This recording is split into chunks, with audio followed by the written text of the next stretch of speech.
Pemirsa, Anas Urbaningrum menjadi politisi Demokrat keempat yang disangkakan kasus dugaan korupsi oleh KPK. Terjeratnya 3 kader Demokrat di pusaran korupsi berawal dari nyanyian Muhammad Nazarudin. Lengkan kepala dan katakan, Tidak. Abaikan rayuannya. Anas Urbaningrum menjadi model iklan ketiga yang disangkakan kasus korupsi oleh KPK. Sebelumnya, KPK menjerat Angelina Sondakh dan Andi Alifian Malarangeng. Siapanya nak? Nama ketiga petinggi Partai Demokrat itu berawal dari keterangan mantan Bendahara Umum Partai Demokrat M. Nazarudin sejak tahun 2011.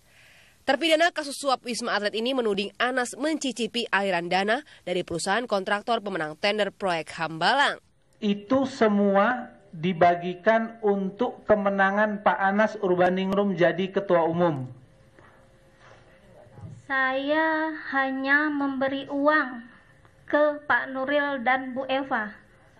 Itu kemananya, itu urusannya Pak Nuril dan Bu Eva, saya tidak tahu. Uang yang $1 juta. Sampai Bu, karena Bu Yulianis seminggu setelah kami rapat itu mengatakan pada saya, Pak, dana yang diminta Pak Anas sudah siap. Bagaimana kita mobilisasinya? Saya bilang, silakan aja Ibu telepon Pak Anas.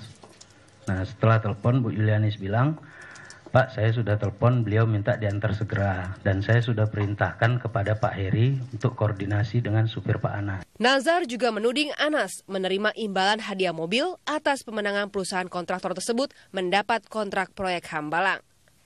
Di tahun 2012, Anas sudah 2 kali dipanggil KPK untuk dimintai keterangan terkait penyelidikan kasus dugaan korupsi proyek Hambalang. 2 tahun mencari bukti dan saksi dugaan kasus korupsi Hambalang, KPK baru menetapkan Anas sebagai tersangka untuk dugaan menerima hadiah saat menjadi anggota DPR. KPK tidak menutup kemungkinan kasus gratifikasi Anas bisa berkembang.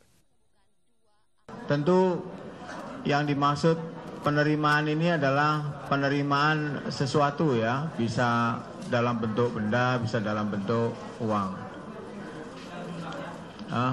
Jumlahnya nanti bagian yang akan saya cek dulu. KPK menetapkan Anas sebagai tersangka hanya berselang sekitar 1 minggu usai menerangkan perihal kebocoran sprindik Anas. Sementara Anas juga baru seminggu menandatangani Fakta Integritas Partai Demokrat. Tim Liputan Metro TV.